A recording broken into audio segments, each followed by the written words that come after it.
Hello life! Welcome po sa Kinabuhi is Life. Ngayon po ay meron pong parade. May parade po ngayon ng LATA. Umpisahan natin kay Kim, kay King, kay Century, kay Holiday, at kay Nadia. Wow, shout out ng bonggang-bonggang sa inyong lahat. At ngayon ay magluluto tayo.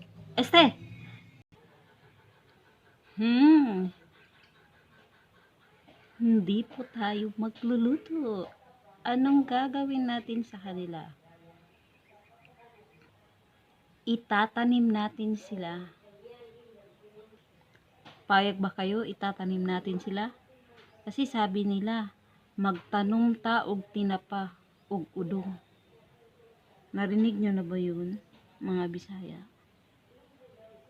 Well. Tama ang narinig nyo. Magtatanim tayo ng sardinas? Hindi. Itatanim natin sa sardinas. Okay? And meron akong ipapakita sa inyo kung ano ang gagawin natin ngayon.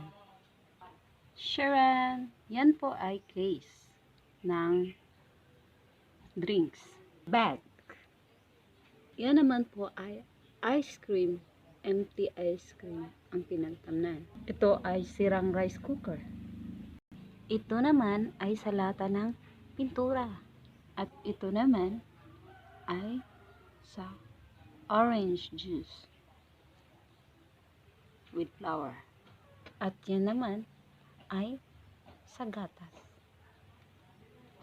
So, may idea na tayo ngayon kung ano ang ating gagawin. Sharon! Tayo ay magtanom og tinapa. Hindi po. Magtanom ta og sibuyas sa sardinas. Ha? Ang sardinas ginigisa, hindi tinatanim. So, ito ang resulta ng lockdown. Kaya, ito yung naisip nating gawin. Okay, let's start na tayo. Gagamit tayo ng kutsilyo, martilyo, pako. Kung walang martilyo, bato.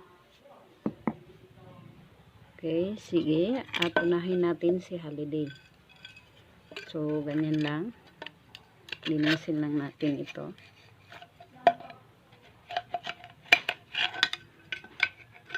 Parang nahihirapan ako. Buksan na natin.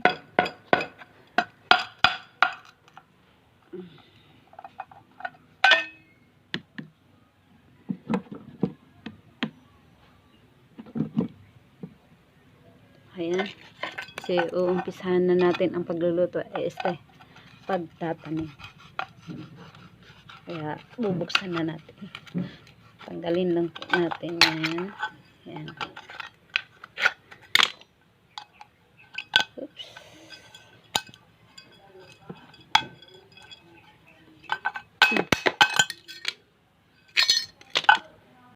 So, okay na yung iba.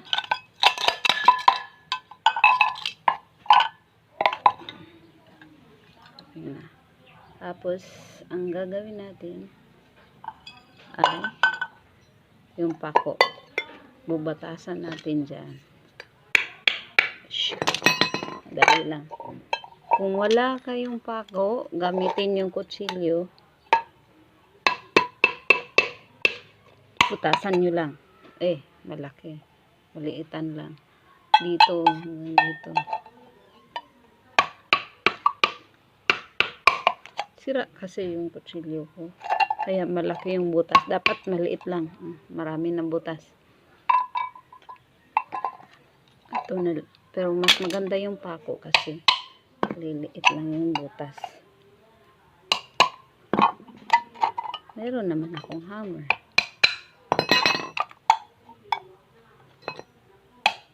Ayan, para madrain ng maayos. So, pangit yung nagawa ng kutsilyo. Ayan.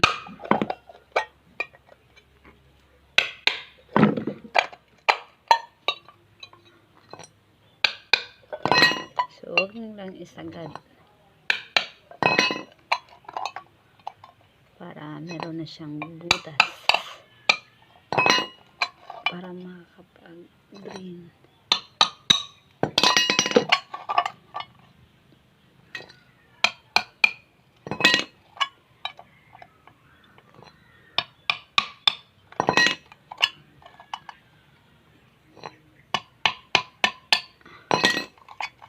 So, ayan. So, madrain na po yan. Tubig niya. So, yan. So, para masarap tingnan, huwag niyong tanggalin yung label. Ayan. So, meron tayong lupa dito.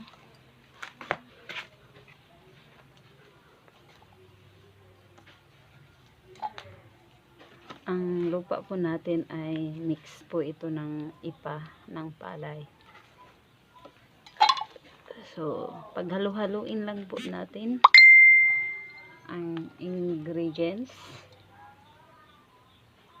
So, ang ating ingredients ay lupa at ipa ng palay. At syempre ang main ingredients ay sibuyas. Kung napansin natin, ang sibuyas namin ay wala ng dahon. So, ito, binili po ito sa palengke. Ang ginagawa namin dito, yung dahon, yan ito, tinatanggal namin ang dahon, ito, iiwan namin para itatanim. Kaya, marami kaming mga ganito. So, ganyan yung technique. Para sa susunod, hindi na kami bibili. So, kukuha na lang tayo dito sa ating bakuran. So, ang gagawin natin ngayon, so, tanggalin natin yung roots. So, ayan na. Note po, hindi po higante ang sardinas natin, kaya ang itatanim lang po natin ay sibuyas lang po. Kasi hindi po siya pwede taniman natin ng papaya. Ang sardinas, pwedeng ihalo sa papaya, pero ang papaya, hindi pwedeng itanim sa sardinas. Poink. So, ayan, lagyan na natin ng lupa.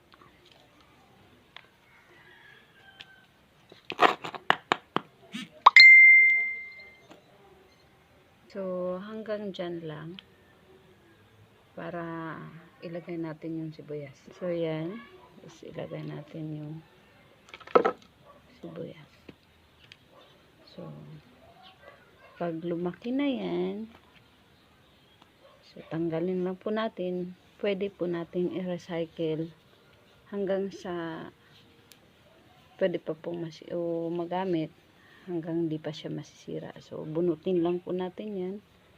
So, recycle ulit natin, tamnan ulit natin ng panibago. Ayan, so, meron na tayong carne norte,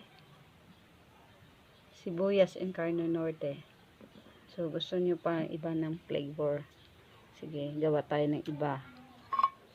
Ito, century. Tuna naman ang gagawin natin.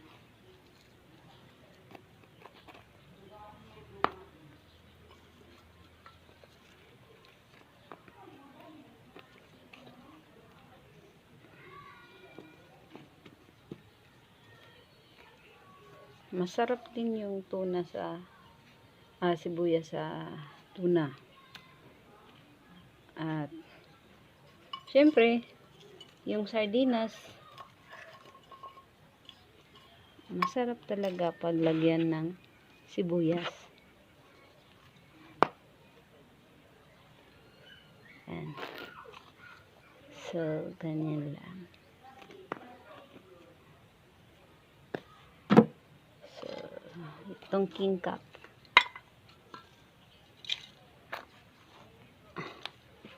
Konti lang lupa magagamit natin dito.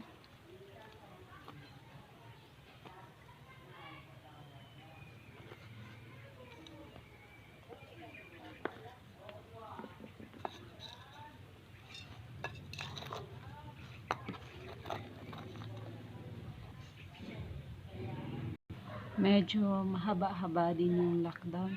Kaya kailangan hindi kayo mauubos. Sharon! O, diba? May sibuyas na tayo.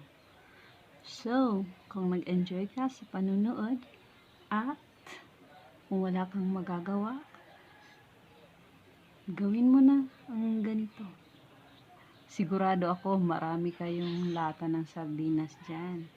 At share mo na rin para iwas na sa chismis, mag-chismis-chismis yung kapitbahay mo.